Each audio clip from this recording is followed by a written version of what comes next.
ইংরেজ চালিয়েছে 200 বছর, এর আগে শুধুমাত্র মোগলরা ভারত চালিয়েছে, ভারত শাসন করেছে 400 বছর, 400 ইয়ার্স। তোমরা হিন্দুত্ববাদীদের পরিচয় কি আছে? এখনো ভারতের ঐতিহাসিক সব স্থাপনা, লাল কেল্লা বলো, আগ্রার তাজমহল বলো, কুতুব মিনার বলো, মুসলমানদের স্থাপনা। বাকি হুমকি দিতে পারো যে ভারত থেকে ইসলাম মুসলমান শেষ করে ফেলবে আর বাংলাদেশে আগ্রাসন চালাবে, এমন স্বপ্ন দেখতে পারো। তবে পরিষ্কার বলি বাংলাদেশে আগ্রাসন চালাবে দূরের কথা, এই স্বপ্ন তোমরা ভুলে যাও।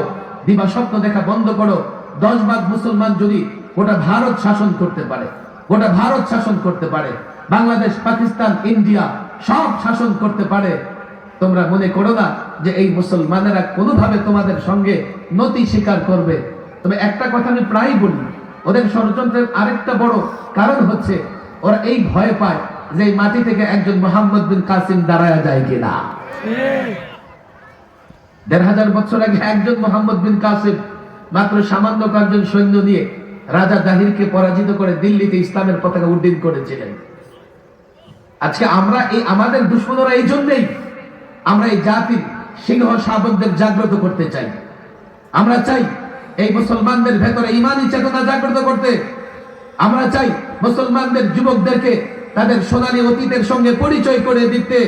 আমরা চাই মুসলমান যুবকেরা যেন তাদের ইতিহাস জানে, তাদের ঐতিহ্য জানে, তাহলে মাথা দেবে, কখনো তাগুতের কাছে মাথা নত করবে না। ঠিক। ওলামাদের কাছে, ছাত্রদের কাছে আমার বড় আবেদন, আমরা এখনো একটা কঠিন সময় আছি, যে কাজ করতে হবে প্রত্যেকটা যুবকের ধারে ধারে তাদের আমানত ইসলাম পৌঁছে দিতে হবে। সেটা কিভাবে পৌঁছাতে হবে? যেখানে যুক্তি দরকার যুক্তি দিতে হবে, বাস্তবতার বিবেচনায় কম্পেয়ার করে তুলনামূলক ইসলামকে বোঝাতে হবে। আমরা যদি এই কাজ করতে পারি, দেশের সব মানুষ, যুবকেরা যদি ইসলাম বুঝে নেয় এবং নিজের জায়গা থেকে ইসলাম ঘোষণা দেয়, আমি তো বলি এই জুলাই আগস্টের বিপ্লবে 2000 ছাত্র জনতা রক্ত দিয়েছে। আমরা যদি এই জাতির যুবকদের ইসলাম বুঝাতে পারি, আর জাতির যুবকেরা যদি নিজের জায়গা থেকে ইসলামের পক্ষে আওয়াজ তোলে, বিনা রক্তপাতে বাংলাদেশে ইসলামের বিপ্লব হবে।